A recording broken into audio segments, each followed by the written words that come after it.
বুরহান ভাই আপনি কমিটির সদস্যকে নিয়ে একটু মঞ্চে এসে দেখা করুন।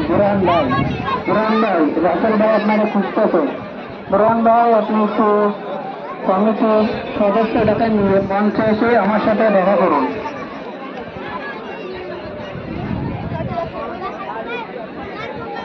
আমি দেখতে পাচ্ছি যারা ইতিমধ্যে